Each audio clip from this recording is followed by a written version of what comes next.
guys!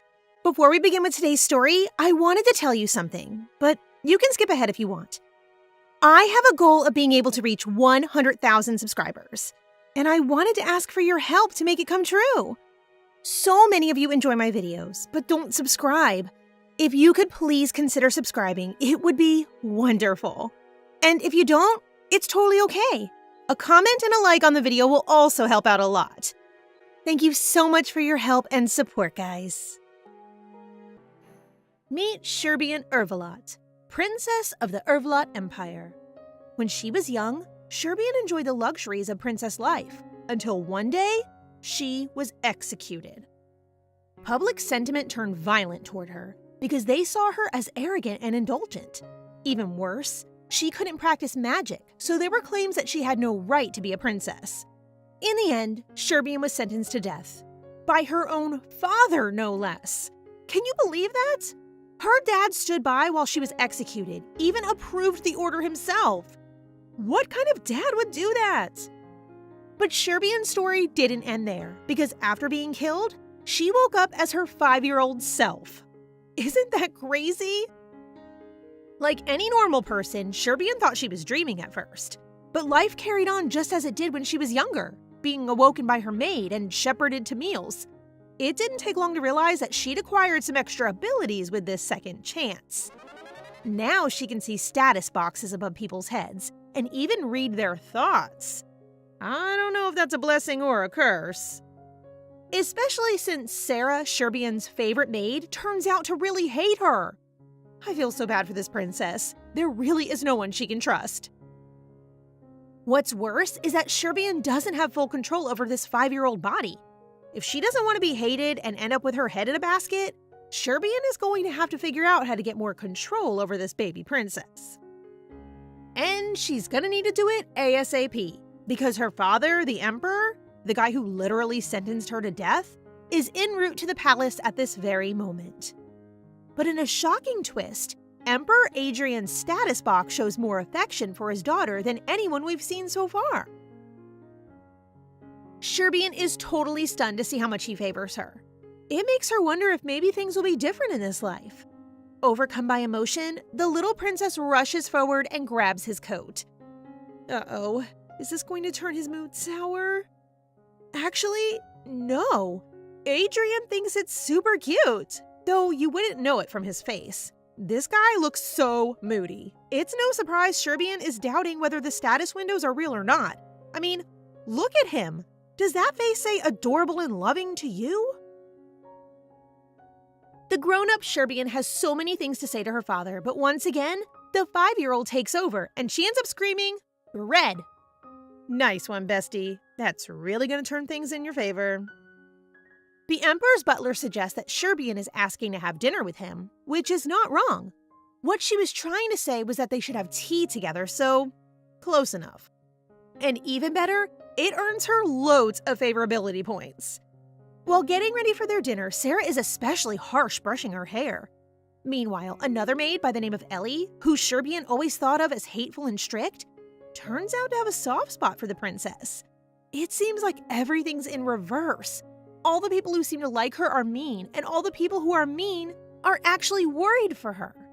When she finally arrives at dinner, Sherbian is worried. There's a lot of pressure on her to be polite and earn the favor of her father and brother, who decided to join them. Apparently, the crown prince, her older brother Damien Ervelot, was always cold and indifferent in her past life. Probably because he's the legitimate son of the emperor, while she was born out of wedlock from the emperor's harem. The three of them sit down for a very awkward meal. But even though Sherbian isn't doing anything, her father's favorability continues to rise. And the even bigger surprise is that Damien's status box is also really positive.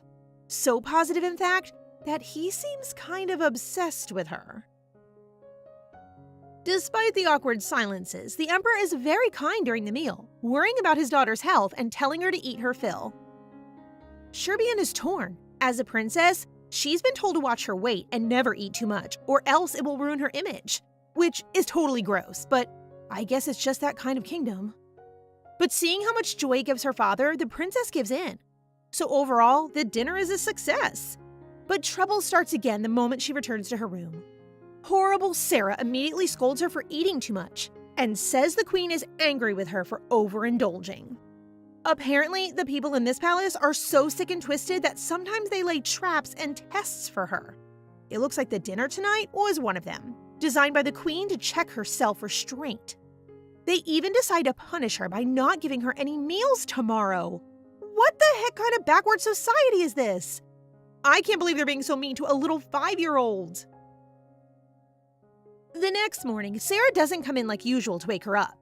Poor Sherbian's stomach still hurts from overeating last night, but she doesn't want to lay in bed. One of the things people berated her for in her past life was being lazy and indulgent, so she has to be more attentive this time. Soon, Ellie arrives with news that the Emperor has something to tell her. Sherbian thinks it's about her behavior at dinner, but then a group of maids comes running into her room. They get down on their knees and start crying, begging for her forgiveness and saying it was all Sarah's fault. I have no idea what they're talking about, but Sherbian can see that despite their acting, none of them is actually sorry. Honestly, is there not a single nice person in this palace? Actually, Ellie seems to have genuine concern for the princess and tries to chase the girls out so she can get some rest. Then suddenly the Emperor himself shows up, and he seems mad as heck. He orders all the servants to be locked in the dungeon for the crime of not looking after his daughter properly. But when he takes Ellie too, Sherbian has to speak up. She wants to explain how Ellie has been the only one looking after her, but the 5-year-old takes over and she sort of just cries. Kind of relatable, honestly. Moved by his daughter's tears, Emperor Adrian promotes Ellie to become Sherbian's personal maid. Finally, another win! Maybe she should be worried about what's going to happen to all those mean maids, but I can't blame her for enjoying this small victory. After the whole mean maid fiasco, the Emperor takes his daughter to the gardens for some tea and cake to check on her well-being. She can't really enjoy it because she's super stressed about how to act and keep his favor. I mean, who wouldn't be? If I'd gone through everything she had in the last 24 hours, I think I'd given up by now. And again, she has the pressure of deciding whether to eat or not. Seriously, this is so messed up. How could a 5-year-old already be thinking about her weight? Let the girl eat cake already! Luckily, her dad guesses her concerns and tells her to eat comfortably, promising to keep her table manners to himself. She gives in and has a macaron, watching his favorability points go up literally thousands just watching her eat.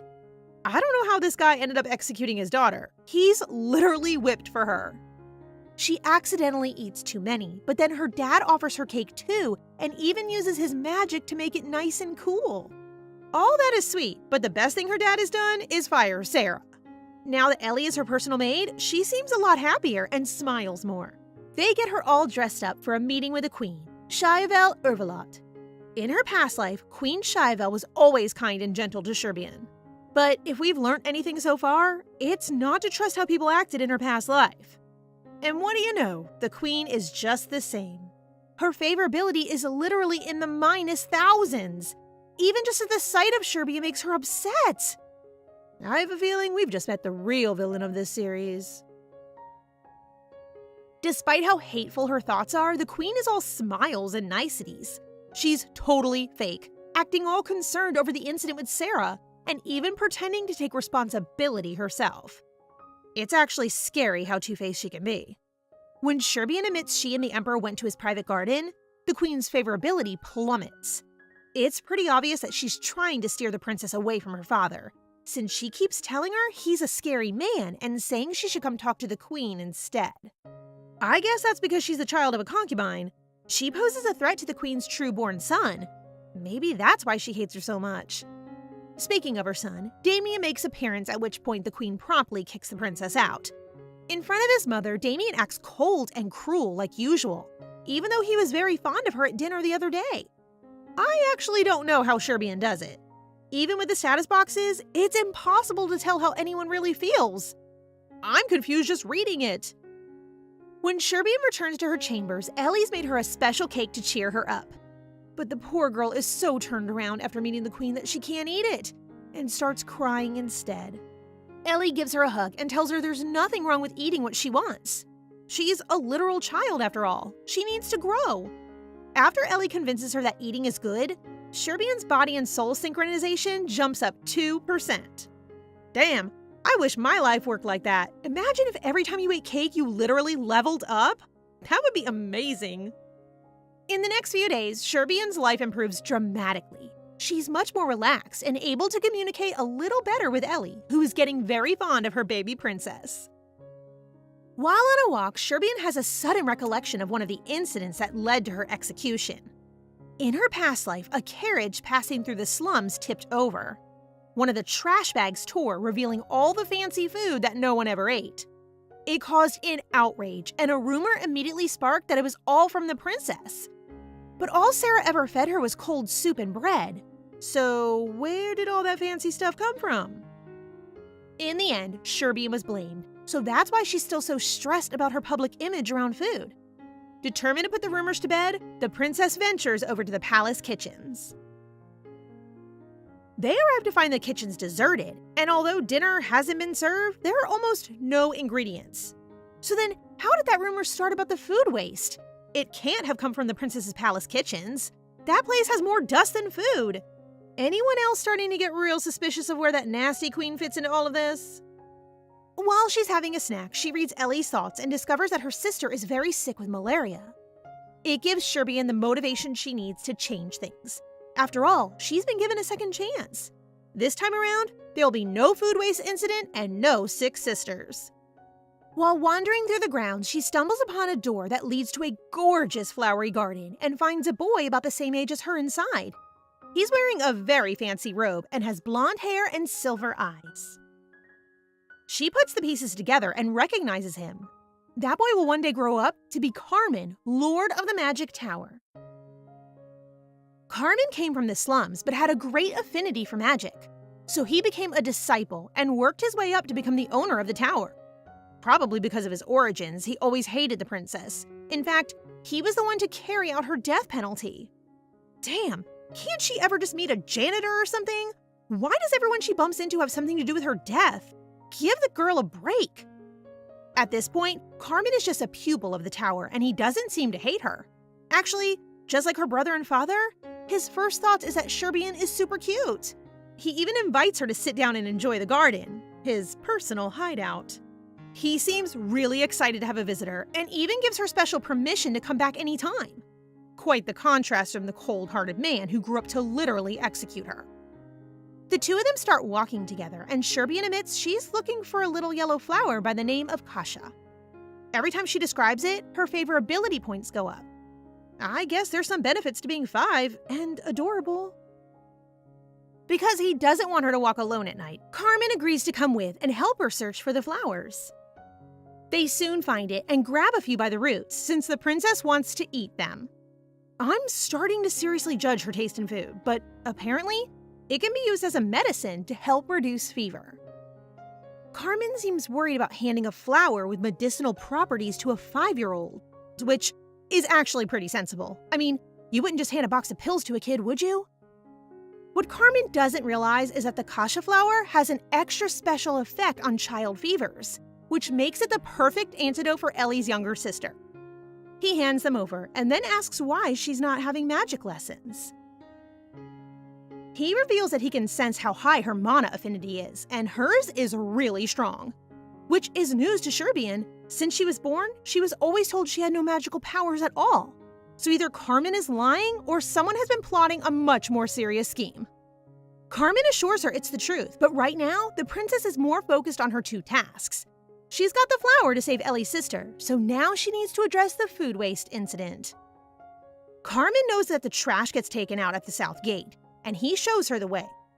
She asks him to keep this whole thing a secret, and the young wizard agrees, but only on the condition that she promises to learn magic from now on. Aw, I'm starting to like this guy. He really wants the best for her, and as we've seen, that's a pretty rare trait around these parts. When Ellie starts calling for the princess, they part ways, promising to meet again. Sherbian returns to her maid and hands over the kasha flowers. She sends them home to her sister and a few days later reports back that the fever has broken. So with one task completed, she moves on to the other. Sherbian is hoping to find clues about the food waste at the south gate, but there's already a large group of people heading that way, including the emperor. She bumps into him and he acts chill.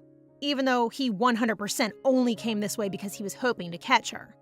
Even just seeing her in her pretty little dress immediately adds 100 favorability points.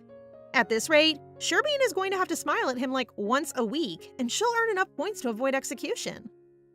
Trying to gain even more affection, she grabs onto his cloak just like before and asks him to come with her. I assume she only wanted a bit of company, but as usual, he rolls out the red carpet and organizes an entire picnic just for her, with more food than anyone could stomach. What I wouldn't give to get that kind of treatment. I know she's had a hard life or whatever, but she's certainly making up for it the second time around. After a few snacks, he shows her around the southern area of the garden, including the stables where the carriages are stored. She makes a beeline straight to a carriage with a suspicious black bag inside. On her father's orders, they carry it out to discover an entire bag full of uneaten food. Exactly the thing she was looking for. It's a good thing she caught them in time, before that bag went out to the slums and destroyed her reputation. But now, there's the question of where it all came from. One of the stable boys suddenly appears, and his thoughts give him away. Clearly, there's some kind of scheme going on, and the Emperor knows it.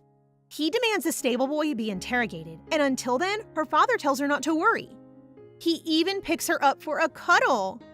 I think that's a sign that Operation Don't Get Executed at 18 is going pretty well. The next day, the princess's flag is found on the stable boy, so the Emperor bursts into his daughter's chamber to investigate. He asks straight up if she's been turning down food, and Sherbian panics, worried that things are going to go just the same as in her last life. When her father spots the macaroons on her table, she bursts into tears, admitting that she took them from her picnic yesterday. Although, I don't know what's so wrong with that. Honestly, this palace is so weird. Girls shouldn't overeat, but they should have picnics. She can eat her fill but not save any for later? I'm so confused. While Sherbian is crying, Ellie gets on her knees and tells the Emperor there's hardly any budget coming to the princess's palace. Adrian looks like he doesn't believe a word of it, but luckily, his accountant comes in at just the right time to confirm their story. The kitchens are empty of food or maids. As Ellie explains, ever since she became head maid, the princess's palace hasn't received any proper support. That's why she took the leftovers from the picnic, and also why the food waste couldn't possibly have come from them. Yeah, Ellie, you tell them. The Emperor is convinced, and does the only thing he knows how to stop his daughter crying. That's right, he brings in more tea and cakes. As more information comes to light, it's revealed that Ellie even used her own salary to try and feed the princess when the money ran out. She must have been too scared of the Empress to speak up, since the internal affairs of the palace are her responsibility. See, I'm telling you, everything points to that witch. The Emperor apologizes to his daughter and finally confronts his wife. Obviously, she denies the whole thing and says she has no idea any of this was happening. The princess walks in on their argument and gets dragged into it when the Empress asks her to vouch for her character. Honestly, if it was me, I would not hold back. I mean, she can literally read her mind and see that she's guilty. Now Sherbian is in a difficult position, and the queen is really laying it on thick. She even starts crying, looking all pitiful while in her mind, she's tearing Sherbian to shreds. How can a person be so two-faced?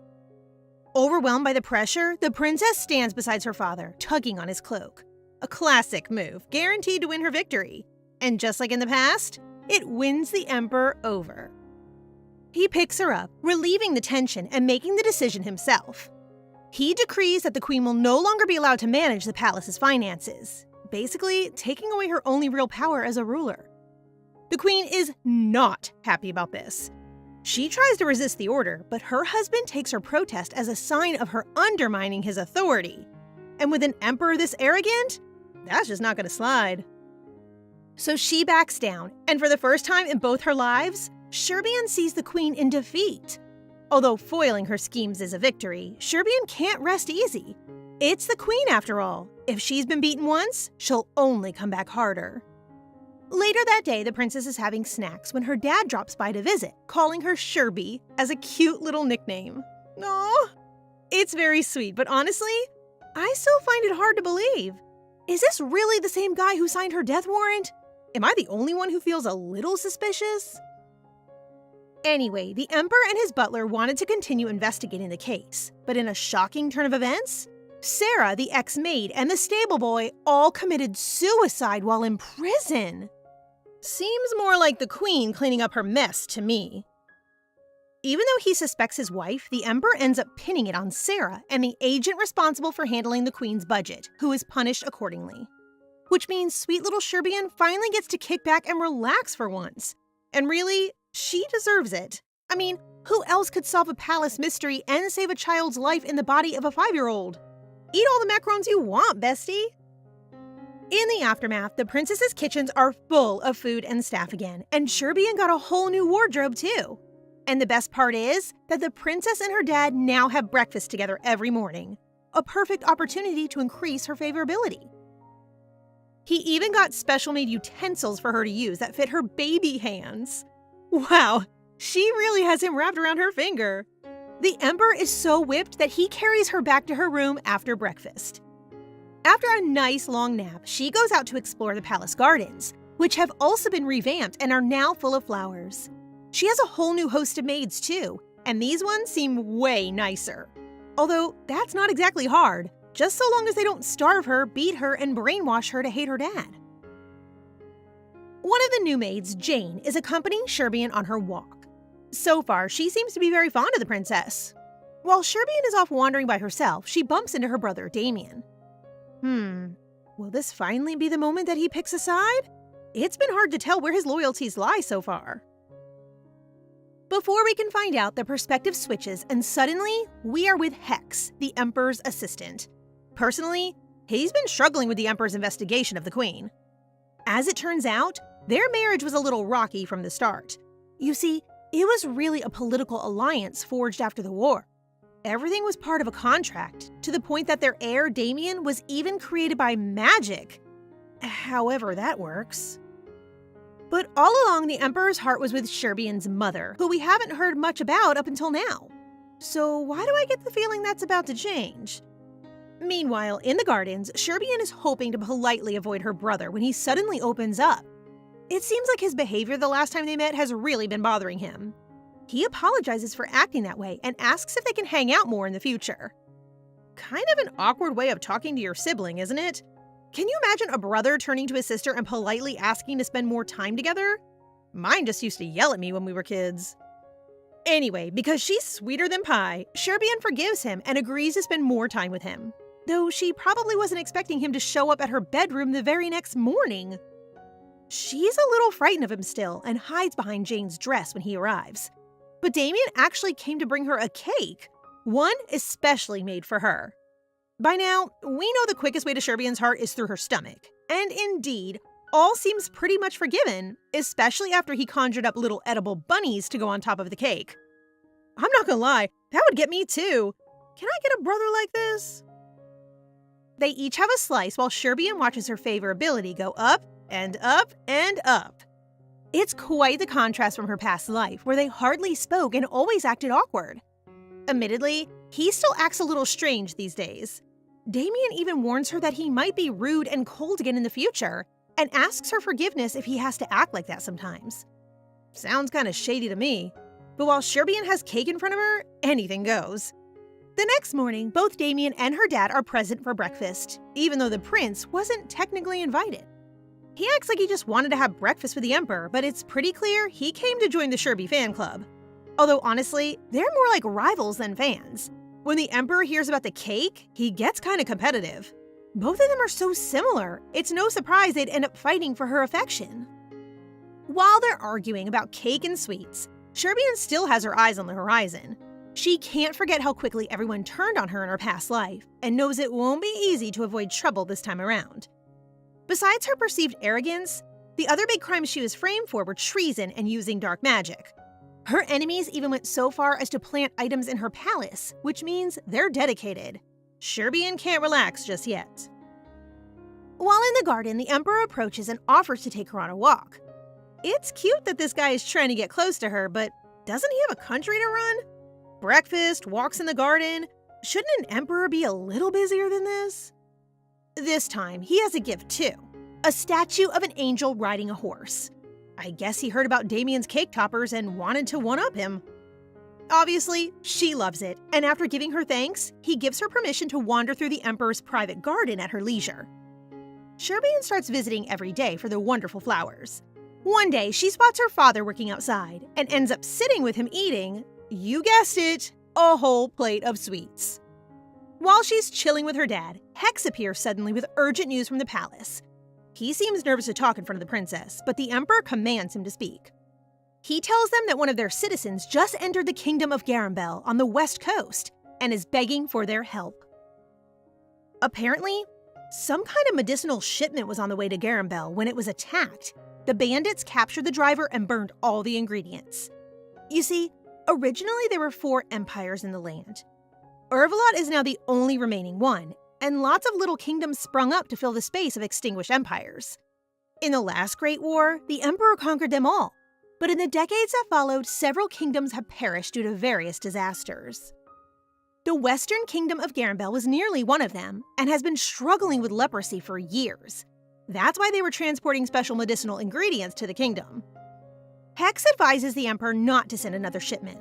Storm season is about to begin, which means the cost and scale of sending further supplies will only be a loss to the Empire. Financially, it makes sense. But Sherbian remembers from her past life that once the Empire stopped supplying the kingdom, the plague spread faster than anyone imagined and wiped out the entire nation in a fortnight. Oh gosh, isn't that too much pressure for one little girl? How is she supposed to communicate all of that to her father without giving herself away? Instead of getting into a heavy conversation about socio-economic benefits of aiding neighboring territories, Sherbian does what 5-year-olds do best: look cute and act sweet. She reminds her dad that helping others is important, worried that he'll scold her for interfering in politics. And the Emperor is stern when he responds, asking if she understands how much another shipment would cost the Empire. Obviously not, dude. She's literally 5. Even so, Sherbian does her best to use what language she has to convince him. And just like that, her dad agrees. Wow, he really is a pushover. Is this how all world leaders make decisions, taking the advice of their kids? Anyway, somehow Sherbian ends up at the top of all of this. The Emperor orders more supplies to be sent to Garambel, and even rewards his daughter for having the courage to speak up. I guess it's no surprise that people start talking about the Emperor who was swayed by a child. Word gets out fast, and soon Sherbian's name is back on the public's lips. And we know how that went last time. Sherbian doesn't like the attention, so she tries to hide inside the palace as much as possible. It's a good time to be keeping a low profile since the snowstorm season is due to start soon. Around this time, temperature drops and monsters get stronger, so a lot of people stay inside. But that also means she can't go and see her dad. Ellie, her maid, notices how down she seems these days. Reading her thoughts, Sherbian sees her think about reporting this to the Emperor, so she does her best to keep Ellie by her side. She doesn't want to worry her father, especially when he's so busy now sorting out the Garambel shipment.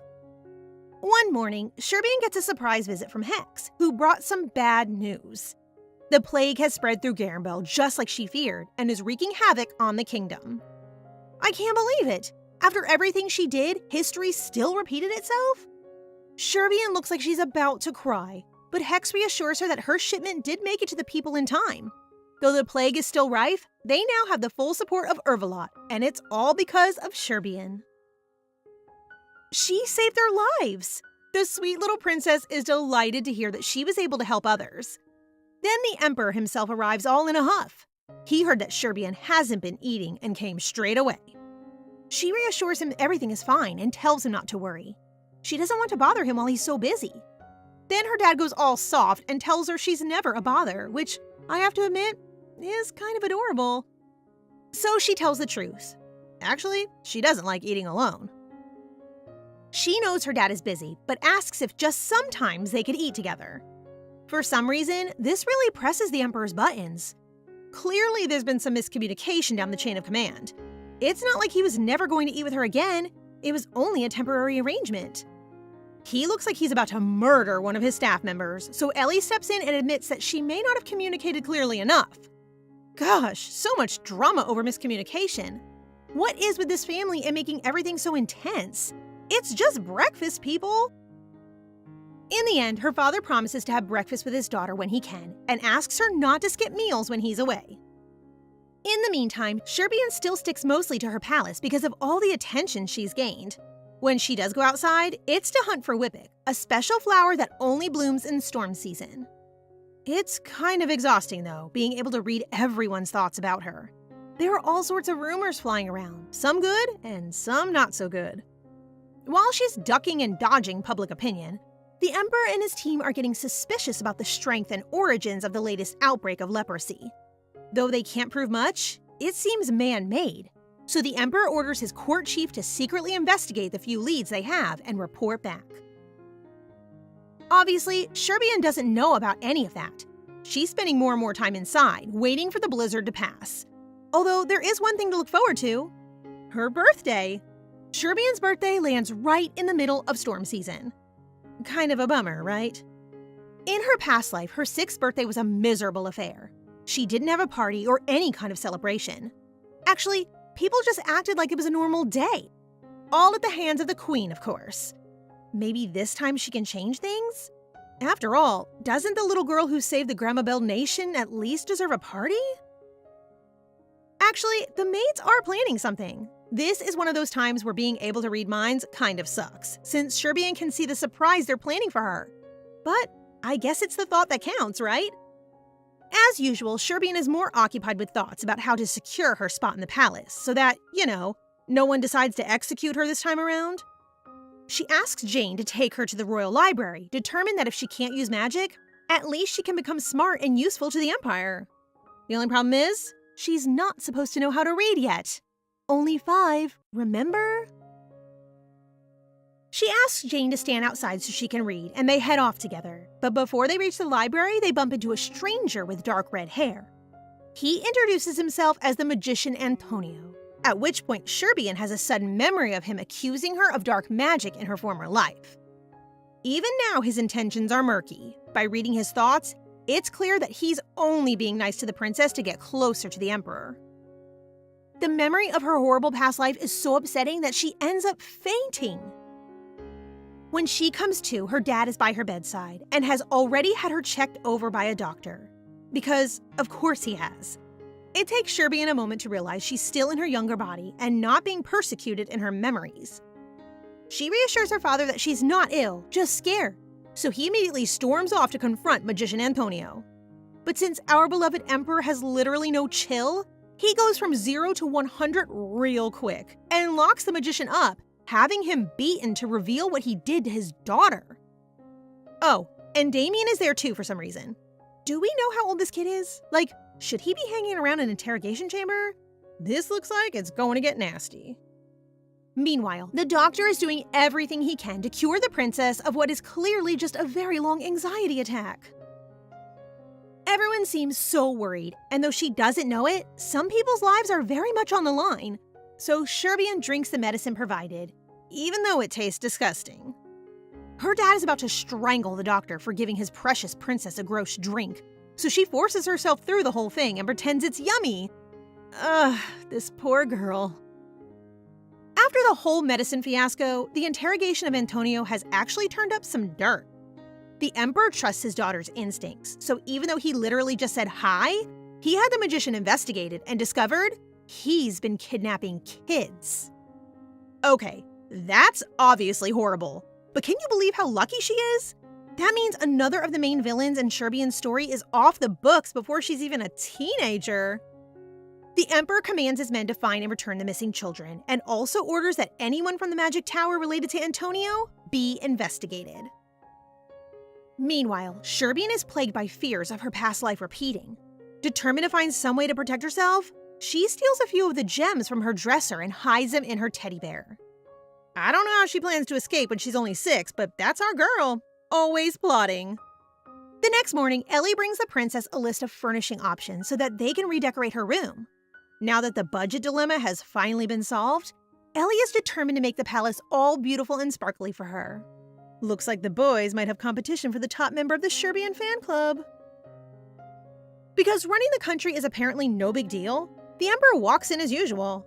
He came to check in on his daughter, since she's been staying inside again lately. He also hops on the furniture bandwagon, trying to lavishly shower her with gifts. When Sherbian insists that they shouldn't waste money on such expensive furniture, he decides to just give her the budget instead. Right, because giving a child a load of money is a great idea. That definitely won't backfire. Then they move on to the topic of the long-awaited birthday party, which he's already been making grand preparations for. When he made the announcement to his ministers, a young man by the name of Hannibal Parkour stepped forward, which, by the way, is one of the weirdest names I've ever heard. But anyway, Hannibal is from one of the most prestigious clans in the Empire. Maybe that's what gives him the courage to stand up in front of the Emperor and tell him there are more important things than his daughter's birthday party. Uh-oh. Nice to meet you, Hannibal. Hope you had a nice life. The young Duke seems to think the situation in Garambel is too severe to be holding a party right now. With the plague still raging, it would be insensitive to hold such a big celebration. It would be a fair point if news didn't arrive at that exact moment proclaiming that the plague had recently eased. Talk about taking the L. Besides, since the princess is the one who ordered the extra shipment of medicine, it seems like a birthday party would be really appropriate right now. But blowing up against the Duke in front of his council is likely to make rumors fly about the Emperor's judgment. After that tense council meeting, the big day finally rolls around. Once she hits 6 years old, her body and soul synchronization improves even more. Ellie gets her all dressed up with the shiniest jewels so that when the Emperor himself arrives, he is bowled away by her cuteness. But the celebrations go further than just fancy outfits. Apparently, royal birthdays are traditionally celebrated for 3 whole days. That's 3 days of Sherbian basically being worshipped and showered with affection. Quite the contrast from her previous life. When she arrives at the Imperial Palace, Sherbian is greeted by her father, who immediately presents her to a grand hall of prestigious guests. So, no pressure or anything. Like any young child in a room full of strangers, she starts to cry. So her dad uses his magic to comfort her and hide the others from her view so she's not so stressed. He takes her out to the gardens, where they dine on her favorite sweets before the arrival of the Grand Witch herself, Queen Siabel, who looks just as stunning as usual despite her rotten personality. And this time, her favorability is at an all-time low. I guess that's to be expected after the food waste scandal put her out of the Emperor's favor. The uncomfortable trio sit together and greet the guests, the first of whom is the master of the magic tower, Master Trana. I guess Carmen must have talked her up, because this guy already likes Sherbian, like, a lot. And just like Carmen, he mentions Sherbian's mana levels. Apparently, even the master of the tower can see that she's just bursting with magical potential. So why has she never been trained before now? I assumed it was something to do with the queen, but if the Emperor knows too? Ugh, the mysteries never end.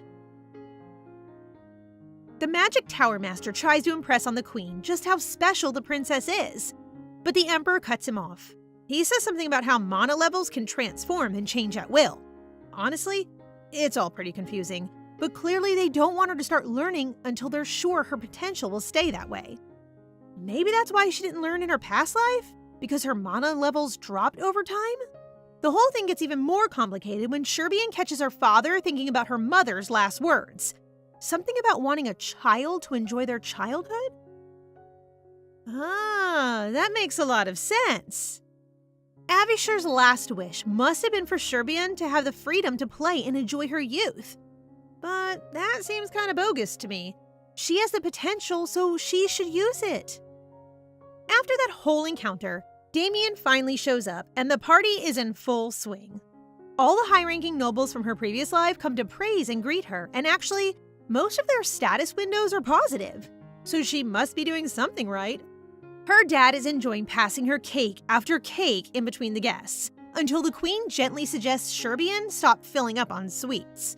For once, I kind of agree with her. I don't think we've seen this girl eat anything other than cake and macarons. I feel like a vegetable or two wouldn't go amiss. As you'd expect, the Emperor doesn't take well to her comments.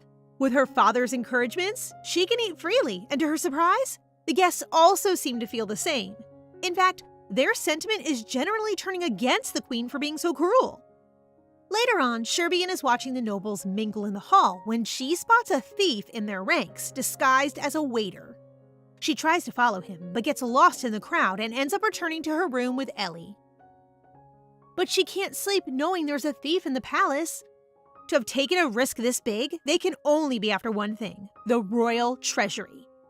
Sherbian remembers from her past life that there was a huge break-in at one stage, and lots of valuables were stolen, resulting in harsh criticism from the nobles towards her father.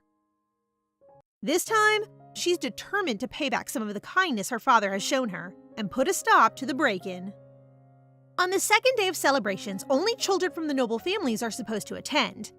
As usual, the queen has engineered things so that there's no one of Sherbian's age. All the guests are children of the queen's favored dukes, which just seems unnecessarily mean. Isn't it enough to ruin her reputation? At least let the girl have some friends. Luckily, Sherbian has her brother by her side, and he's fully in her corner today. Oh, and Carmen showed up. It's a good thing too, because she's going to need all the help she can get. Those snobby rich kids waste no time being rude about the princess, and even makes a dig at Carmen's low-born upbringing. Bad decision, buddy. After hearing his sister and best friend insulted, Crown Prince Damien immediately calls a guard to drag him away. In the middle of that mess, Sherbian spots the thief from earlier through his status window, even though his face and hair are totally different. She gets Ellie to pick her up and take her to the treasury, where she ends up face to face with the thief, again in a totally different disguise. What is he, a chameleon or something? As a 6-year-old, she uses the best words she's got to warn Ellie there's something off about the guard. But when he realizes the jig is up, the thief whips out his sword and tries to take her hostage. His sword is about to slice Ellie in two when suddenly, a stranger appears to defend them. He tells the girls to run, but Sherbian can see the thief has something else up his sleeve. She calls out to warn the stranger, and he turns his head at just the right moment, avoiding some kind of lethal poison. Honestly, give this girl a medal. She's a total superhero. Damien shows up in time to deliver the final blow, disarming the thief and rushing straight over to check on his sister. The thief is captured, and once again, the day is saved by sweet little Sherby. The stranger who came to their aid was apparently an escort assigned to the princess, whose name is Adante Royd. He explains the whole situation to her father, who is shocked that his 6-year-old daughter managed to identify a thief just by looking at him. He sends her to her room to get some rest while he pursues the investigation. After being interrogated, the thief admits he was aiming for the royal treasury, but somehow, blinded by his love for his daughter, the emperor gets it in his head that he was after Sherbian all along. Oh, Hadrian, never change. During the investigation, they're interrupted with urgent news.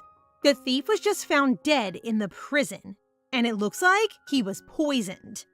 Does that remind you of any other mysterious criminal deaths? Sounds like Sarah and the stable boy, doesn't it? Clearly, whoever helped the thief get into the palace decided to silence him before anything else could come out. After all, he had to have had help. He even had access to servant and guard uniforms. Suddenly, the princess's escort appears and tells the emperor that he thinks his daughter was able to read the incoming attack from the thief and forewarn him, almost like she read his mind. Kind of a wild thing to just pipe up and tell the emperor, but go off. To everyone's surprise, he actually agrees. Since Sherbian has such an affinity for Mana, it is plausible that she might also be particularly sensitive to danger. The next day is the final celebration, during which only the royal family are allowed to attend. And they really go all out. There's a dollhouse covered in macarons, and even a chocolate fountain. It's like Sherbian's own personal heaven. Damien got her a huge teddy bear as a gift, and her father offers her one special wish as a reward for catching the thief. But, as usual, the queen interrupts to say a wish from an emperor is too great an honor for a child, which absolutely makes no sense. Seriously, where does she come up with this stuff? The crown prince and the emperor manage to shut her up, so she makes her wish, and it's not cake, or more toys, or any of the things you might expect. Sherby wants to see the royal treasury. Her father escorts her himself. The treasury has the royal seal on its doors and only responds to the mana unique to the royal family.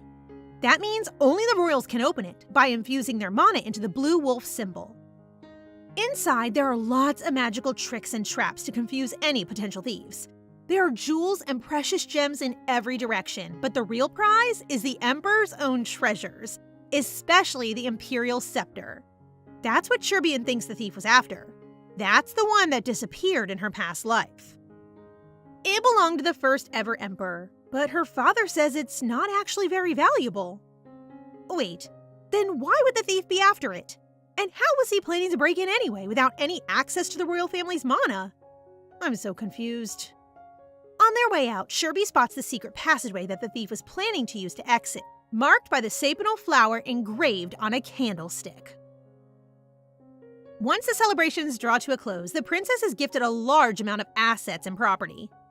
Who keeps giving all this financial responsibility to a little girl? Who makes the decisions around these parts? I bet it's the emperor. Now that she's incredibly wealthy, Sherby wants to learn how to manage her new assets and make good use of the money she's inherited. For that, she'll need a teacher. After doing a pretty poor job of sneaking around the palace staff, Sherbian's eye lands on a junior finance minister named Marco William, who's a little creeped out that the princess keeps following him around like a stalker. She asks him to become her teacher, but Marco immediately refuses. I'm pretty sure everyone has noticed by now that most people who get involved with the princess either get locked up or lose their lives. But Sherbian is determined. She even offers him a salary of 10 billion, and well, who could say no to that? After acquiring her tutor, Sherbian starts thinking about the change of seasons. With spring just around the corner, it's nearly picnic time, where nobles gather in the special millennial garden to witness the legendary flower that blooms once in 1,000 years. The sapinal flower. The millennial garden was created by the first emperor as a place for social gatherings under the magic of eternal spring. In her previous life, Sherbian was never allowed to enter. She hopes this time her father will include her in the festivities, so she goes to visit his chambers and stumbles into an official government meeting. Maybe she should come back another time? But the emperor insists and even picks her up to comfort her amidst the pressure of his advisors. She doesn't want to interfere, so she decides to just sit there until he's done working. Although, it seems like she's already interfering by staying on the emperor's lap. It does, however, give her the perfect opportunity to read the moods of the government officials, most of whom hated her in her previous life. This time around, they all seem just as obsessed with her cuteness as the emperor. She also gets to witness how an empire is run, and a chance to grasp the present political situation. And currently, there seems to be a lot of fluctuation in the price of grain. Because of the fluctuation in market prices, the meeting was extended, and Sherbian fell asleep. When she woke up, she was still in the arms of the emperor. Before them is Hannibal Parkour, the Minister of Foreign Affairs, and coincidentally, the same man who spoke out against Sherbian's 3-day birthday party. This is the first time Sherbian has met him, but she remembers right away that he's also the Empress's younger brother. Ah, now it all makes sense. The emperor can tell his daughter is nervous around him, so after they've met, he stuffs her with cake, his foolproof method for keeping her happy. Finally alone, Sherbian asks her father the question she came for: permission to go on the spring picnic. At first, he doesn't answer, but then his favorability starts rising like crazy, and he agrees to go together as long as she fulfills one wish. They end up in the Millennial Garden with the whole royal family, including Damien and the Queen. The meadow is gorgeous, but Sherbian is struggling to appreciate the sights because she's embarrassed about fulfilling the promise she made. Which turns out to be way less intense than it sounds. He just wants her to call him Dad. But she accidentally calls him Papa and freaks out because I guess that's not the proper way to address an imperial parent? Honestly, at this point, who cares? Her dad loves it anyways and asks her to stick with that from now on. After tea, Sherbian is able to enjoy everything the spring picnic has to offer, especially the sapinal flowers. In her previous life, Sherbian met a fairy that lived inside one, so she still looks at them all the time, expecting one to pop out. Once, after her brother gave a precious flower to one of Sherbian's rivals, she went to the garden to beg that fairy for a single flower, hoping it would make her feel better to have one too. But the next day, the entire garden burned down. And I'm sure you can guess what happened after that. Since the princess was the last person to enter, everyone blamed her for its destruction. The more I hear about the things Sherbian was blamed for, I'm kind of shocked they waited that long to execute her. If I didn't know any better, I would probably hate her too. Because of her bad memories associated with the sapinel, Sherbian refuses when her father invites her to pick one. After the events of the picnic, the royals go home, and somehow the queen ends up in the same carriage as Sherbian. It's kind of uncomfortable, but it ends up being a gift. The queen is up to her usual tricks, and her status window gives her away. She also seems to know about the secret passageway and even blatantly admits she's after the treasure. This is one heck of a breakthrough. So Sherbian has learned 2 things. 1, the passageway from the treasury leads to the Millennial Garden. That's why there's a sapinal on it. And 2, the queen was somehow involved in helping the thief. Wow, this goes deep. And who knows, her whole family could be involved. I wouldn't trust that slimy duke as far as I could throw him, so I wouldn't be surprised. Thinking quickly, she asks her father if they can have picnics more often so that she can monitor the passageway in case the queen tries a second robbery. Meanwhile, her lessons with Marco are off to a slightly dull start.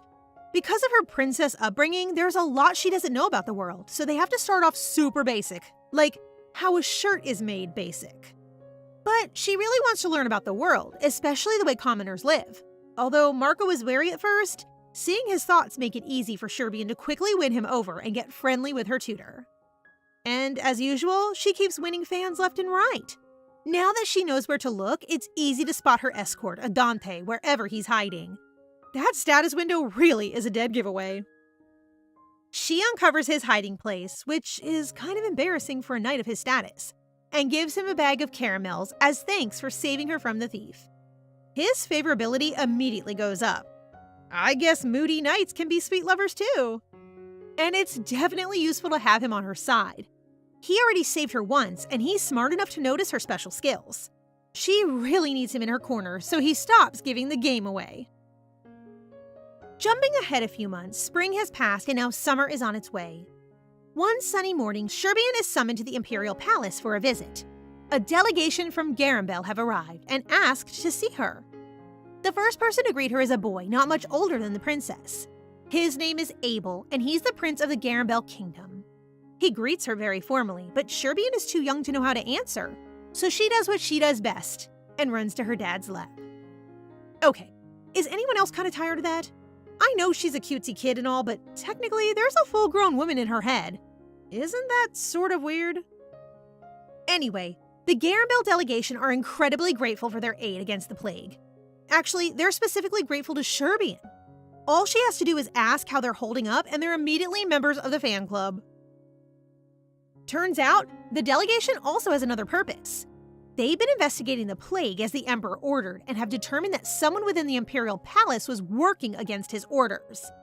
They even suggest they had something to do with the plague. While the adults are having heated political conversations, the young prince seems totally smitten with Sherbian. He comes to visit her quarters with some cake as a gift, because apparently, that really is all she eats these days. Though Prince Abel is very sweet and well-mannered, Damien doesn't take to him. I guess he's jealous that someone else has his sister's attention, especially since she isn't acting shy in front of him. The 3 of them have a very awkward tea party where Damien keeps giving the kid a death glare.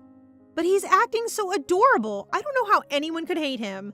He even invites them to his kingdom someday so they can return the favor properly.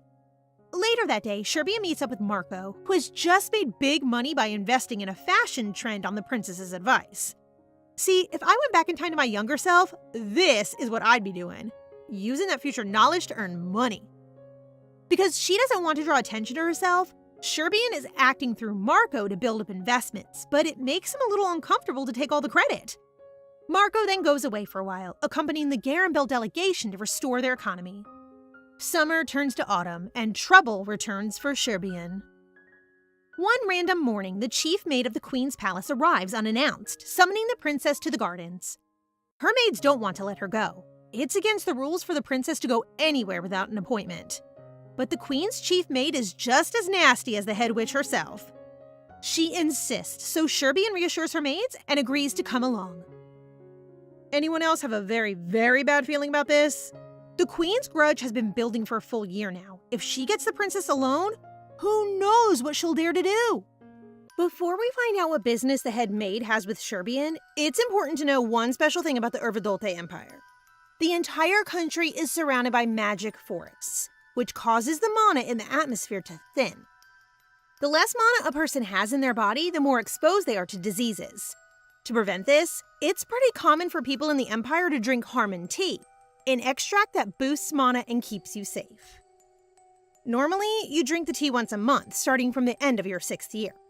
The first time a member of the imperial family drinks the tea is a really special occasion, but it has to be done with a doctor present. And surprise, surprise, the Empress's head maid has brought Sherbian to the sacred Harmon garden. She wants the princess to drink the tea early, which might not seem that bad. But in her past life, Sherbian fainted the first time she tried the tea because she's actually allergic to Harmon grass.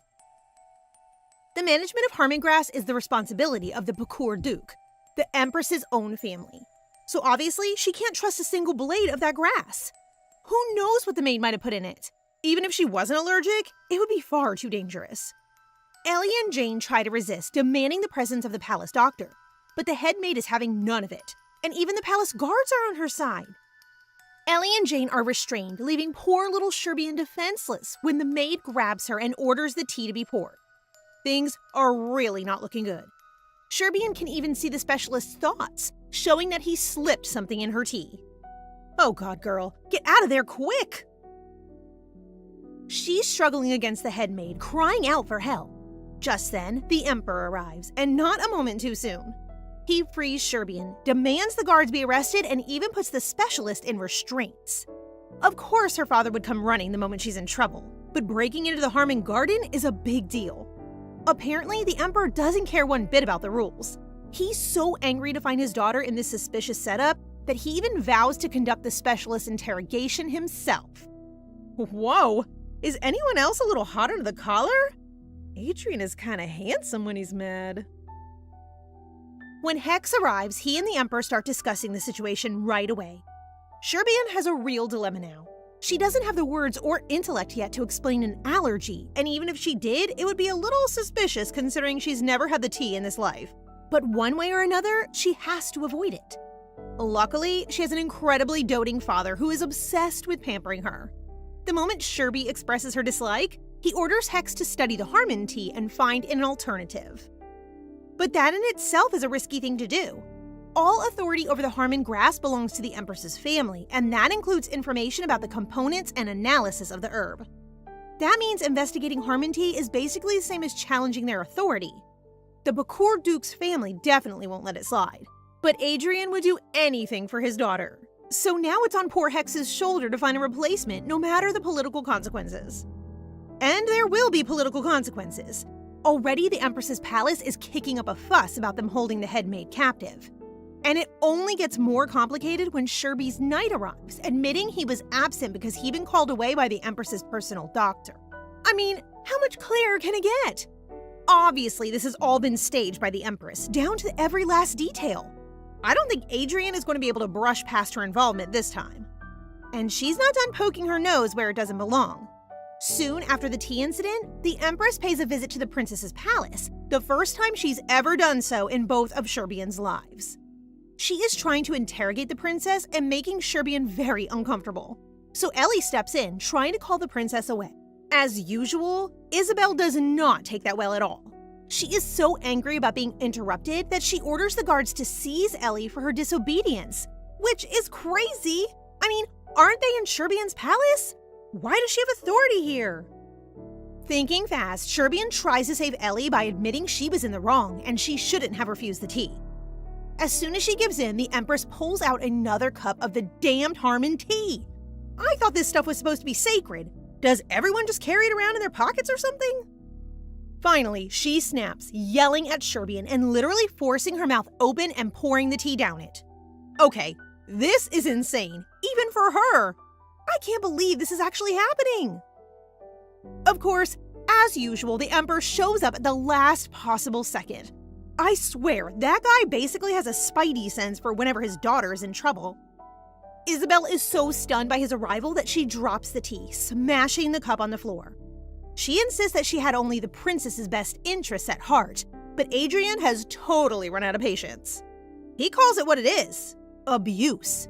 The two of them are screaming and yelling at one another when Sherbian coughs. The Emperor suddenly notices how she's shivering and takes her straight to bed, summoning the palace doctor. After a brief examination, the doctor finally reveals what Sherbian was trying to tell them all, that she's allergic to Harmon tea. And it's a really strong allergy too, since she didn't even drink it and she's fainted. If her intolerance is even stronger in this life, she's gonna have to be really careful in the future. In other news, the examination of the tea the maid was trying to give her has highlighted a strange ingredient. It's not poison, but it affects the body's mana and slowly reduces their ability to use it. Wait, hold on a second. Is that what the Empress gave her in her past life? Is that why she could never use magic before? Because she was drugging her with this ingredient? Wow, that is seriously messed up. Sherbian suffers a fever for quite some time, but slowly she recovers her health. Her brother and father visit frequently, and this time they even brought cake. They're both very worried for her health, but the truth is, the princess is suffering more from her memories than the reaction. She can't stop picturing the Empress forcing her mouth open. I'm not surprised. It must have been traumatizing. While she's been ill, Adrian's fury has swept through the palace. Despite the protests of his advisors, he demands an investigation into both the Duke Pakor and the Empress, as well as more research on the Harmon grass itself, even though that's totally forbidden. Isabel's brother is just as slimy as usual. He promises to comply with the investigation and insists that he has nothing to hide. He argues that this is all a big misunderstanding, and that the Empress could not possibly have known about what was in the tea or how the princess would react. Which is a steaming load of nonsense if you ask me. For a few days after the whole affair, both the Emperor's palace and the princess's palace are in an uproar. Ellie and Jane are worried about accidentally causing an allergic reaction, and even her brother seems concerned about her health when they meet. Damien takes her on an impromptu visit to the Emperor, where the atmosphere is tense, to say the least. Adrian is holding her little bunny doll. Apparently, there's something weird inside it. Before he says what it is, Sherbian is already freaking out. This whole setup reminds her of her past life, where people found evidence of black magic in her possession and used them to turn the palace against her. But this time, it's nothing like that. Actually, they found the jewels that she nabbed all those months ago when she thought she would have to run away someday. Her dad is also very gentle. He isn't telling her off. He just wants to hear an explanation. Sherbian is shaking and terrified, so she lays the truth before them. That she thought that she would need to accumulate some money in case she left the palace one day. Damien and Adrian are so blinded by their love for her that they completely misunderstand. They think she's scared of the Empress kicking her out because of the tea scandal, and that's why she took the gems. Either way, she's not in trouble. Her father chooses instead to reassure her that she will never have to leave the palace. This is her home, after all. After he's done reassuring his daughter, Adrian heads a meeting with his council to hear the results of the investigation. The specialist doctor was found to have added a large amount of mana-disrupting potion to the Harmon tea, apparently envying Sherbian's extraordinary abilities. Now, whether that's really true or not is hard to tell. After all, the man delivering this information is the Duke Pakor, whose family are directly involved in this whole scandal. I wouldn't put it past him to have pinned it all on that one specialist, framing him to keep his reputation clean. Duke Pakor also goes one step farther, offering to take responsibility for the doctor on behalf of his family. Ugh, I hate this guy. He is a master in manipulation. It's frustrating that he's covered his tracks so well, but the Emperor is still determined to punish the Empress in some way. So in future, he deprives her of all custody over Princess Sherbian. About time, too! The Emperor has one last matter to bring to his council. This time, it's about the transport of medicine to and from Garambel, which he has been investigating in secret all this time.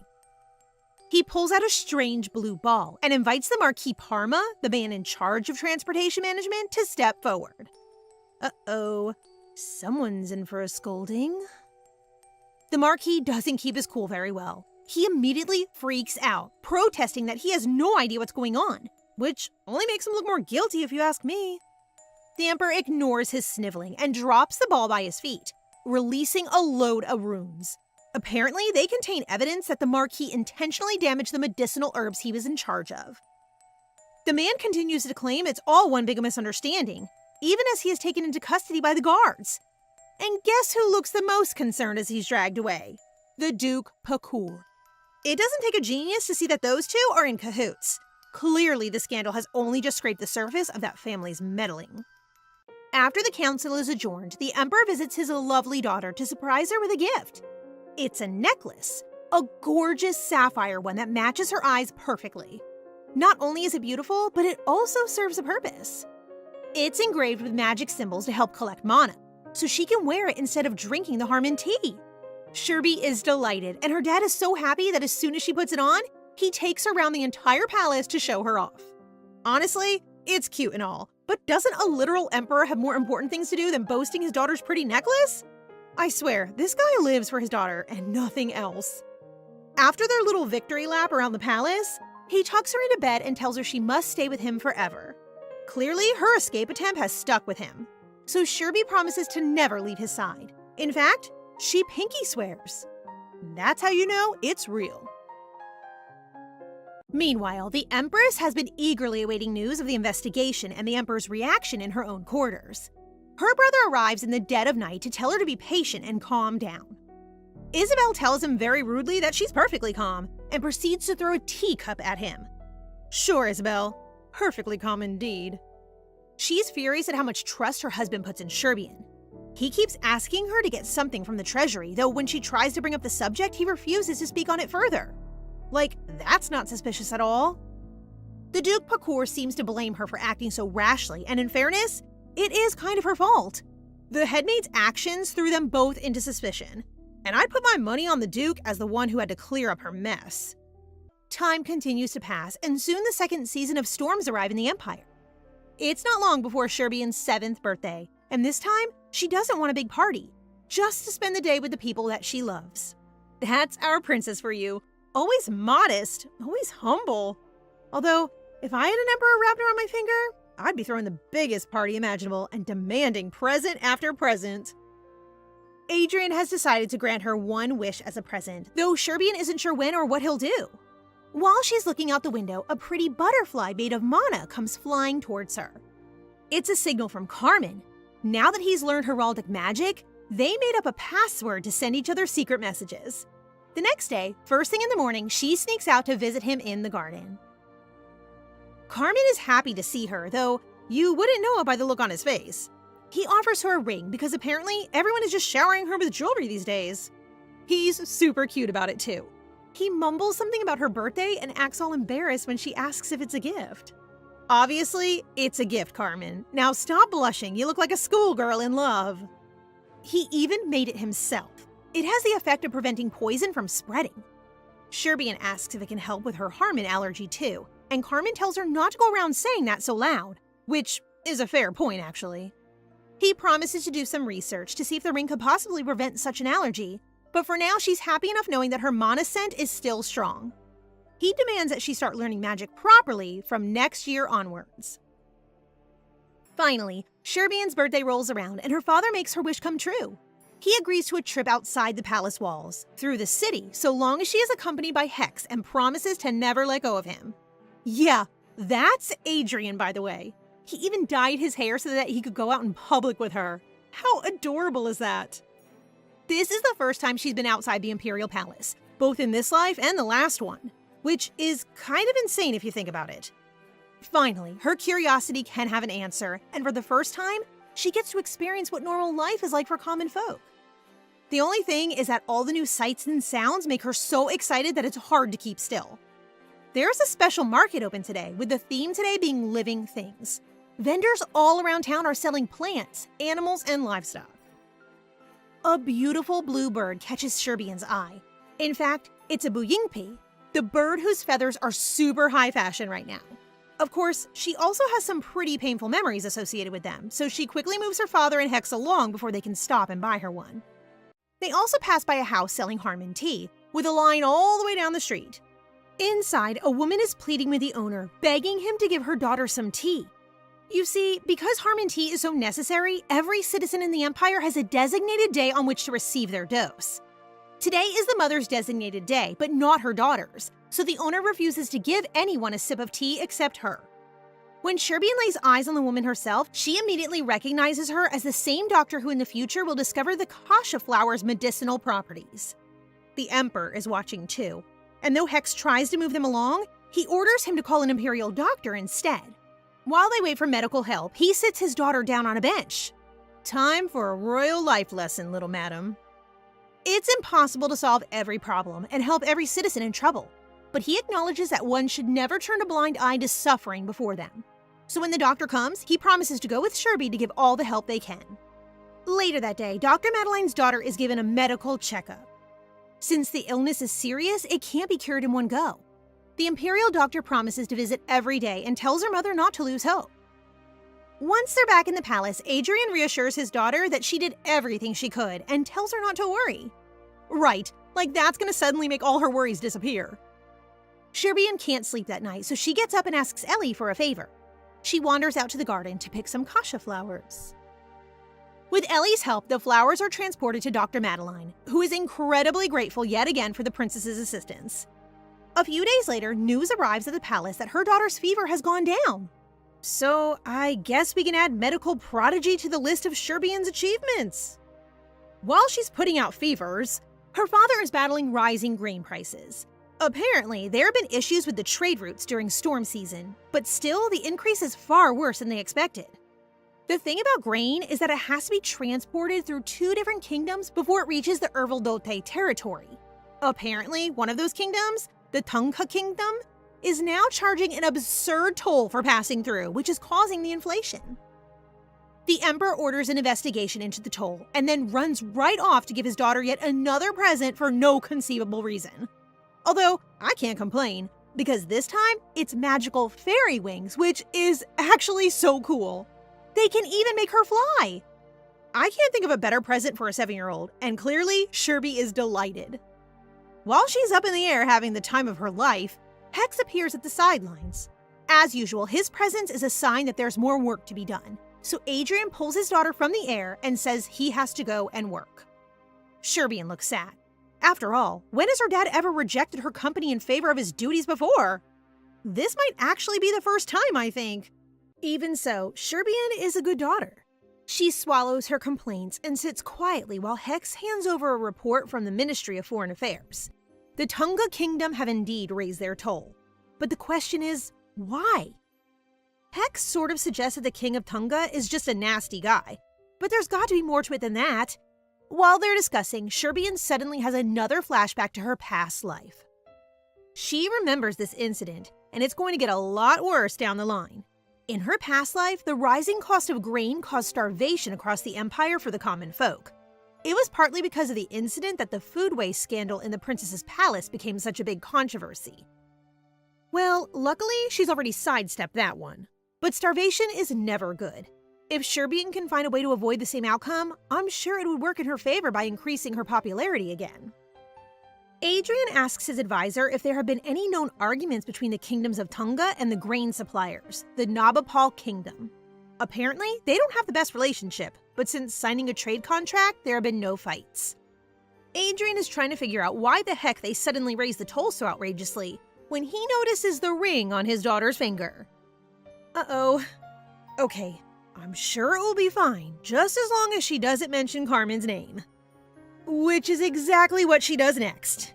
Well, it was nice knowing you, Carmen. Have a nice life in exile.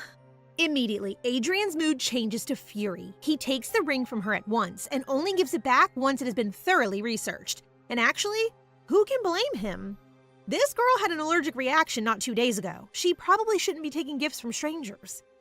According to Sherby's memory, the rise in grain prices is going to escalate soon. There were lots of excuses as to why the price is raised, but in the end, it was all revealed to be a lie. In her past life, it was revealed that the Nabapal and the Tungha kingdoms were in cahoots to drive prices higher. Sherbian is thinking through all this in the gardens when she's interrupted by the Master of the Magic Tower.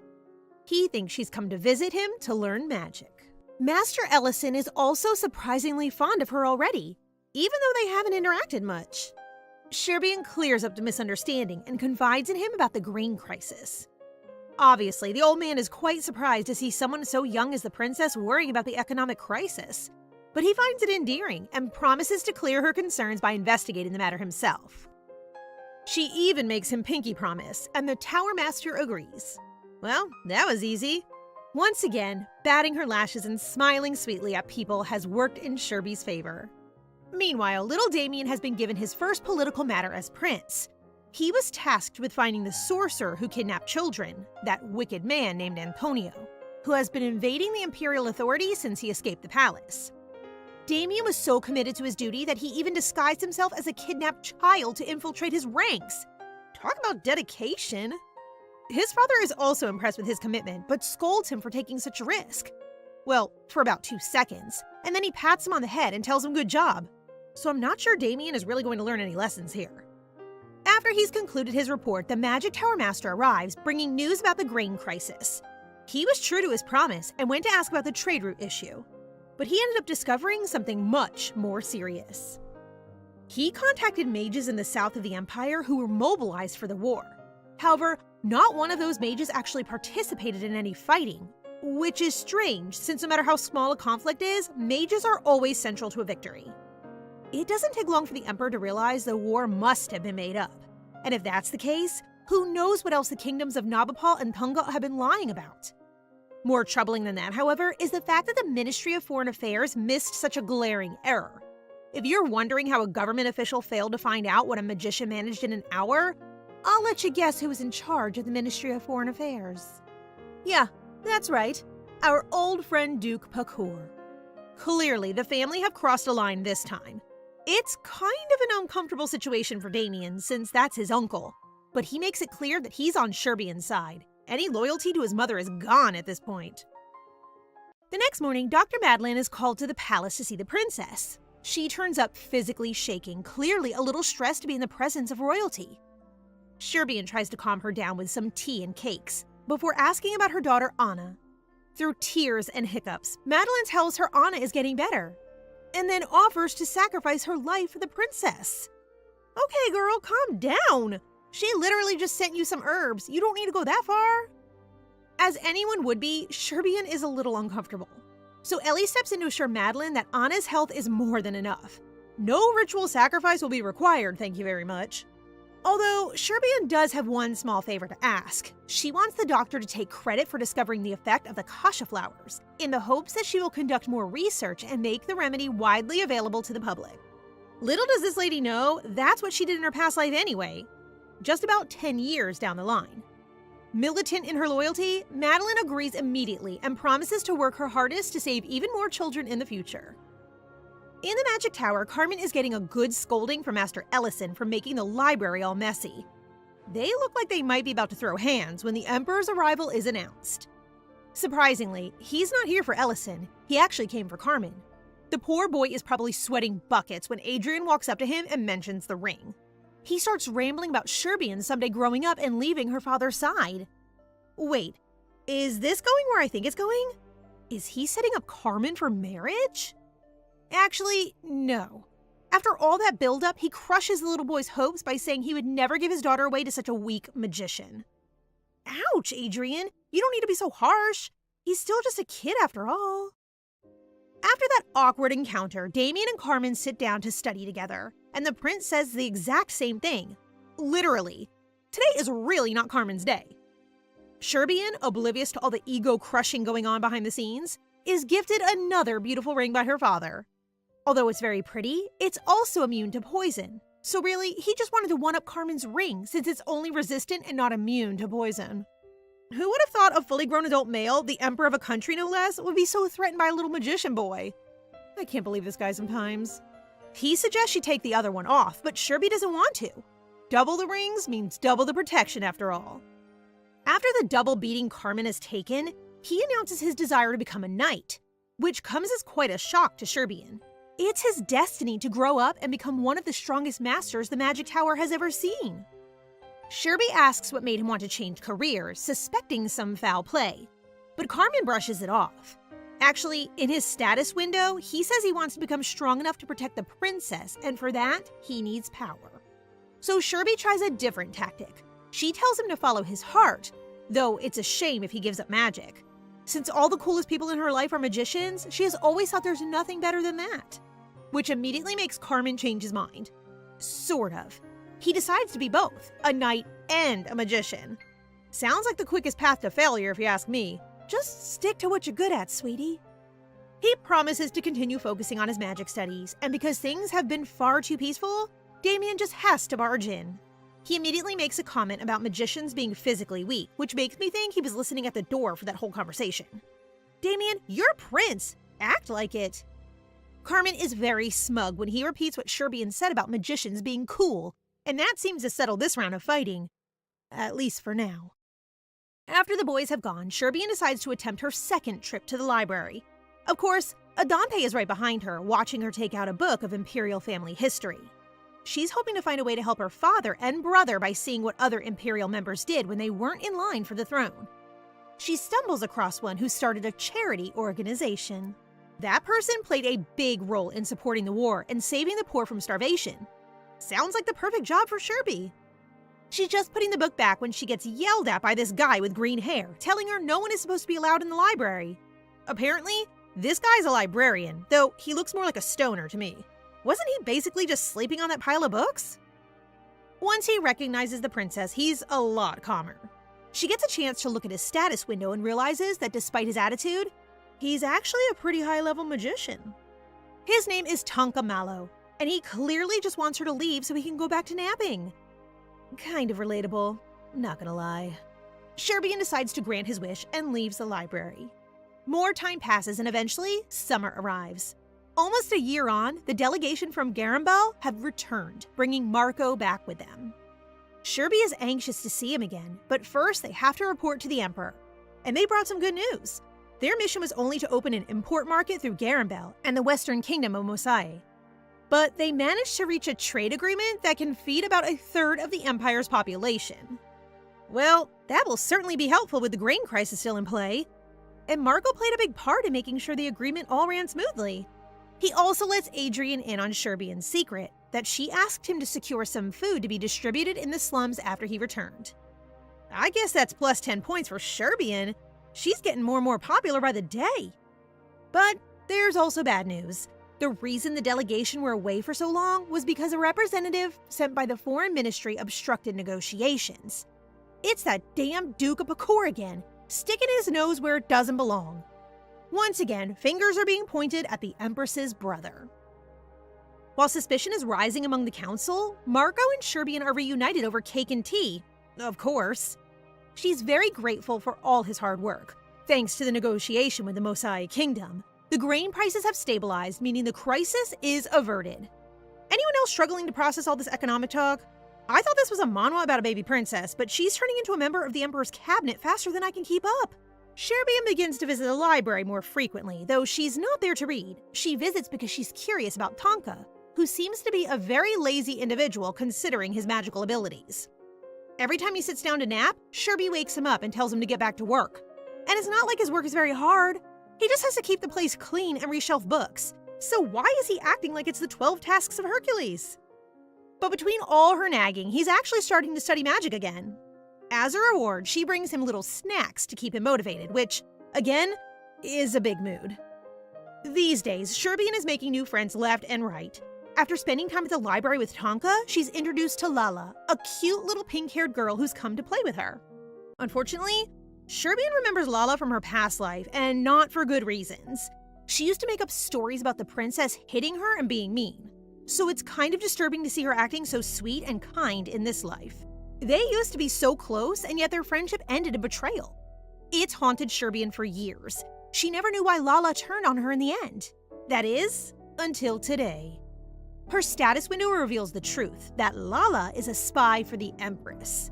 Clearly, Isabel isn't done with her tricks just yet. Lala suggests they read together. She must have heard that Sherbian can't read yet, and suggested it on purpose to make her upset. For such a cute little thing, she really is nasty. She's trying to provoke Sherbian, probably to get some kind of reaction out of her. This is tough. The poor princess is going to have to be on her guard if they continue to play together. Even Ellie and Jane have no idea what's going on, although they are a bit surprised to hear that Sherby asked to read a book since they know she doesn't read. Oh, and to make matters even worse, Lala has picked the meanest story she could possibly find. It's all about a princess in an empire who was so evil that everyone hated and cursed her. I can't believe this. It's so obvious, it's almost laughable. But to someone like Sherbian who has real trauma from her past life, It's hard for Lala not to get to her. Even her thoughts are hoping she will cry and calling her stupid. How could such a young girl be so horrible? The story even ends with a death penalty and people throwing garbage on the storybook princess. She's really struggling to hold back tears at this point, but she can't let Lala see her cry. That's right, Sherby. The best way to beat this pink-haired witch is by ignoring her. Maybe that way the Empress will get bored and give up. After their first meeting, Lala is introduced to the Emperor himself and plays the perfect part of an innocent little girl. Unfortunately, her father is Count Mursino, a loyal servant to the imperial family, which means the Emperor has good reason to be kind to her. While she's being sweet and polite to Adrian, Sherbian can see that her father is clearly just as evil as his daughter, and is secretly planning a future betrayal against the Emperor. Sherby tries to get her father's attention, but Lala immediately turns it against her, suggesting that the princess doesn't like her having breakfast with them and that she should leave. Yeah, you should, but don't make it sound like it's Sherby's fault. Luckily, the Emperor isn't so easily swayed against his own daughter. This girl has no idea who she's up against. He sends Lala away, but as she's leaving, Sherbian catches her planning something evil in her mind. Uh-oh, what will she get up to next? Whatever she's planning is a secret for now, because the next day the girls are playing in the garden as per usual. Good news is that she doesn't have to do much sleuthing to see what her next move is. With Lala's thoughts on display, she can see everything she's up to, including how she's going to fake getting hurt while they're away from the adults. Lala starts a game of hide and seek and runs off right away. Not wanting to get cornered with a fake injury, she looks around for Adante, hiding in the bushes nearby. She calls him out, claiming to be too scared to stand alone. But really, what the princess wants is a witness. Lala can't pretend that they got into a fight if Adante is there the whole time watching them. Looks like Sherbian's hard work is paying off. Things won't be the same as in her past life, not with Sir Royd hanging around.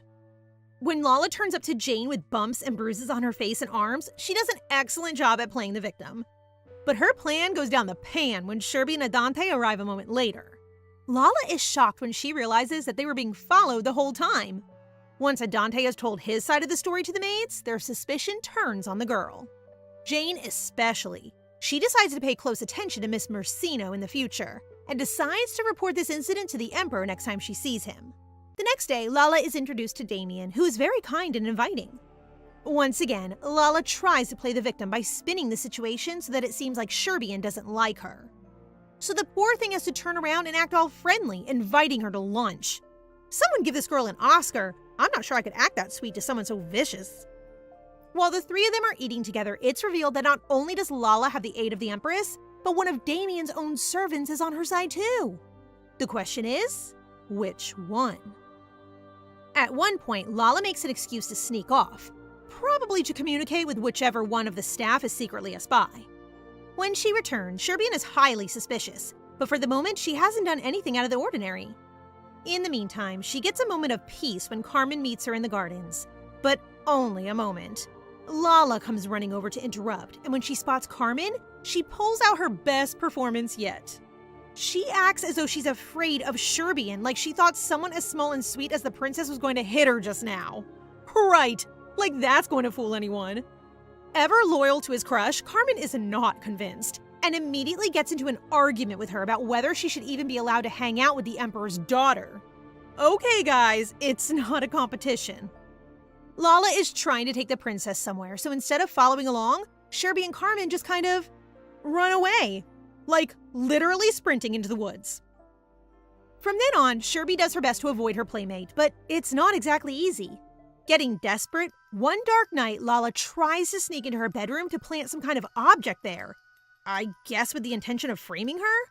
But just as she reaches the door, she is caught by good old Adante, who stops her in her tracks. Lala is immediately taken by the guards. She cries all the way about how unfair it is, saying that she was only trying to do as the princess told her. Yeah, right, Lala. Save it for the judge. Adante is not convinced by her pathetic act and orders her to be carried out. Hopefully this means she'll be gone for good. I don't know about you guys, but I really can't stand that girl. Sherby has to be pretty pleased with herself. In her past life, she could never outwit Lala and was always at the hands of the Empress. This time around, she's smart enough to corner her enemies and put them behind bars. Of course, her ever-loving father, the Emperor, just thinks she's a victim and not the mastermind behind all of this. While he's comforting her, Hex arrives with some bad news. After the capture of his adopted daughter, Count Mersino's residence was raided. Unfortunately, they didn't find any evidence of him conspiring against the Emperor. The Count himself was also gone. I guess he left Lala to fend for herself. The little spy is still insisting that she only did as she was told, but naturally, Adrian doesn't believe her. Instead of suspecting his daughter, he asks Sherbian if her playmate did anything suspicious lately. Yeah, dude, a whole bunch of stuff? Haven't you been paying attention? Ellie is the one to provide the ultimate evidence of Lala's betrayal. Carmen gave them a magical stone that can store images, kinda like a camera. Ellie shows it to Adrian, revealing all the harsh and horrible things Lala said to the princess when she thought no one was around. Lala's fate is truly sealed when the Magic Tower Master confirms what was in the box she was trying to bring Sherbian. They're all unlucky objects containing negative energy. Although, I don't know if they really needed the Tower Master to tell them that. I mean, look, one of them is literally a skull. That's the final straw for Adrian. Furious, he orders the retrieval and arrest of Count Mersino and demands that every noble associated with him is investigated too. He reassures Sherbian that she is safe. He won't let anyone hurt her, he says, and kisses her forehead. Now that all the Mersino nastiness has been taken care of, Sherby can dedicate herself to the important things, like creating a welfare fund for the poor. She suggests the idea to Marco, who once again underestimates the princess. He reminds her that operating a fund requires a lot of money, like a lot. Because it's a long-term project, he recommends she establish a trade guild first to build up her resources. They can establish an organization affiliated with a trade guild, and from there, they can make the fund. Simple. Well, not really. It's going to take years and a heck of a lot of cash, but Sherby has got the time and power to make it happen. Plus, she is really passionate about helping the poor children of the Empire. She's even got her brother Damien involved in her plans. Damien had been tracking down the whereabouts of the children that the evil Antonio had kidnapped and sold. He managed to rescue them and bring them back to the Empire. Wait, Damien did all that? He's heading missions all by himself now? They really do grow up so fast. Today, they've thrown a party to congratulate him on saving all those kids. But instead of celebrating himself, Damien seems nervous. He wants good futures for the children, so he invited them all to this party in hopes that the nobles will take pity and sponsor them. The Emperor walks in and congratulates his son. Soon after, the Duke Pakor arrives. I didn't think it was possible for him to hate Sherby any more than he already did, but apparently, now his preference score for her is minus 3,000. Well, that's incredibly suspicious. The Emperor raises a toast and invites the saved children into the ballroom. Understandably, they look stressed. They've had a hard life after all. A quick peek inside Hex's thoughts even reveals that some of them were sold by their own parents. And that really tugs on Sherby's heartstrings. After all, she understands the feeling of being abandoned by your family, feeling like the world is against you. In the crowd of kids, Sherbian spots Angel, a famous girl she remembers from her past life for being an incredibly talented magician. She basically developed a whole new theory of magic, so she's pretty much a genius. But right now, she's still just a scared child. Feeling sorry for the future prodigy, Sherbian decides that she wants to help every one of those kids and set them up with bright futures. Although there's one kid she should probably leave behind, because one of the boys is a spy for the kingdom of Nabapal. And boy is he determined. His thoughts are dark, like really dark. He wants to destroy everything to do with the Urvadote Empire because he blames them for abandoning him. But that doesn't make sense. He wouldn't be here right now if the Empire hadn't saved him. The only good news is that he's a pretty low-level spy, so he's not going to do much harm, just yet. This is certainly an interesting turn of events. The famous magical theorist Angel and a spy from Nabapal have both arrived in the Imperial Palace. Poor Sherbian's head is spinning. Once again, she's going to have to find a way to save the Empire without admitting she can see people's thoughts. In the meantime, she's more worried about Damien, who isn't able to enjoy the party because he's so concerned about the children. Apparently, none of the nobles were interested in sponsoring the children, so their fates are just as uncertain now as they were before. So the next day, Sherbian approaches her father to ask him a favor. She wants to establish the welfare fund and has even prepared a document detailing all the required steps. Adrian is impressed, but like Marco, he warns her that this will be no easy task. Sherbian assures him that she will have Marco support the whole way and tells him they'll be setting up a trading guild to continue earning while the welfare fund grows. After a long afternoon of discussion, the Emperor is finally convinced. The princess's palace is quickly overrun by preparations for the establishment of the various organizations designed to earn money for the fund. Sherby has come up with the idea of selling scented candles at first, which is a cute idea. Who knew that this sweet little princess would grow up to be a small business owner at the age of just 7? She's also roped Tonka into her plans, since she also needs a research organization for magical formulas. Don't ask me why. This is already too complex for me to wrap my head around. We just have to trust that Sherby knows what she's doing. Obviously, Tonka doesn't like the idea of working. He doesn't like the idea of doing anything at all, really. But no matter how many times he asks to resign, the princess won't let him. Talk about a challenging work environment. I don't know if that's legal, Sherby. Anyway, she wants Tonka so that Angel has a good mentor and can achieve her full potential. She feeds him snacks to keep him going, and slowly the welfare fund starts coming to life.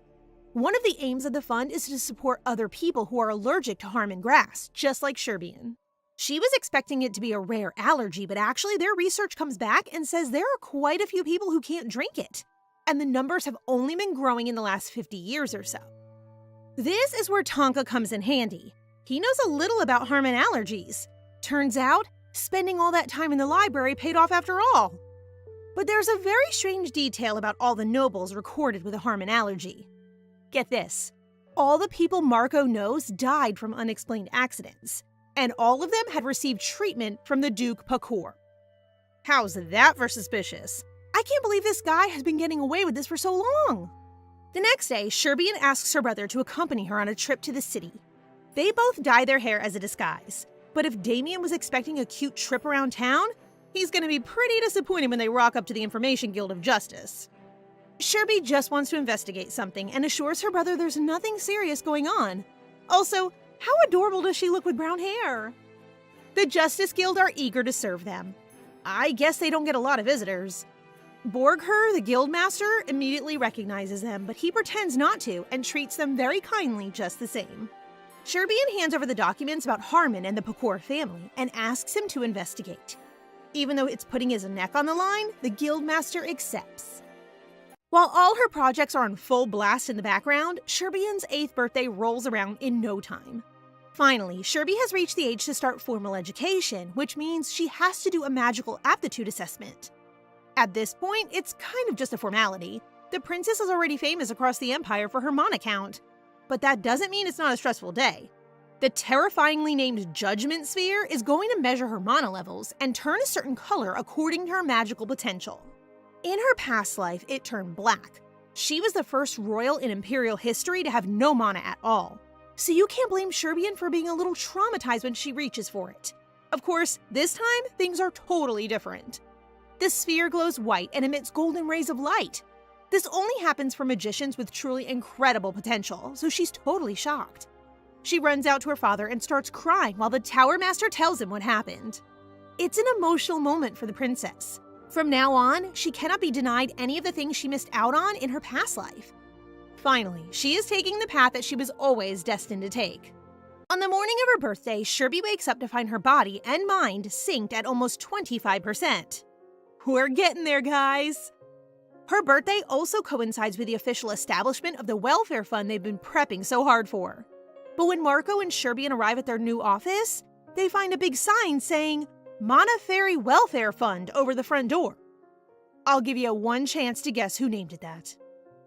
The man responsible also has an ambitious schedule lined up for her schooling. He wants her to study both throne inheritance and magic, which is kind of surprising since her brother is the one in line for the throne, not her. She's worried that taking classes like that might start rumors about her ambition. Even worse, it might upset Damien. But Adrian reports that her brother actually wants her to study inheritance. That way, they can take classes together. Seeing her hesitation, he tells Sherby it's important to study even if she doesn't want to become emperor. The class also teaches how to love the subjects of the empire and would be really beneficial for running her welfare fund. Well, that's what he says anyway. And of course, after hearing that, Sherby can't refuse.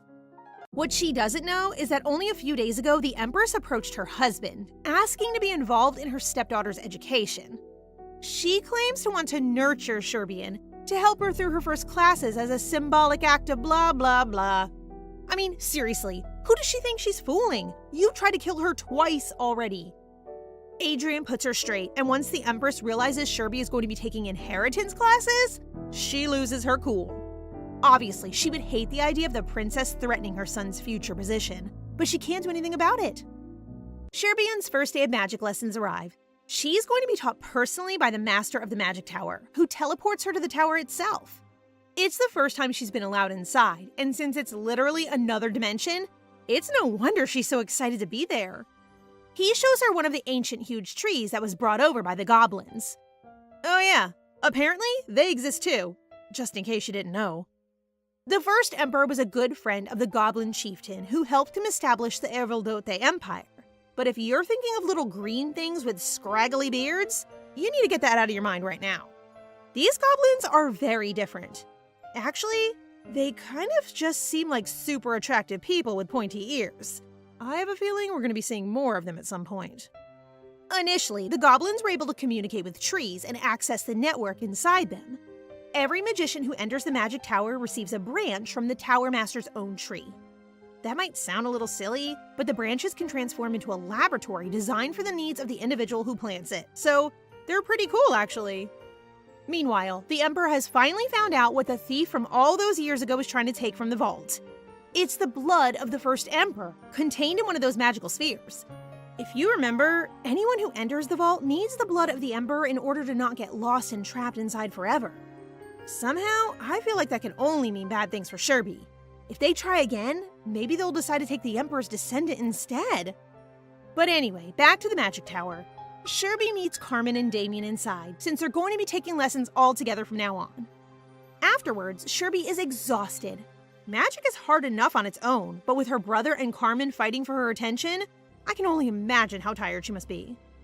Despite her busy schedule, the princess still finds time to visit Marco and check in on the fund regularly.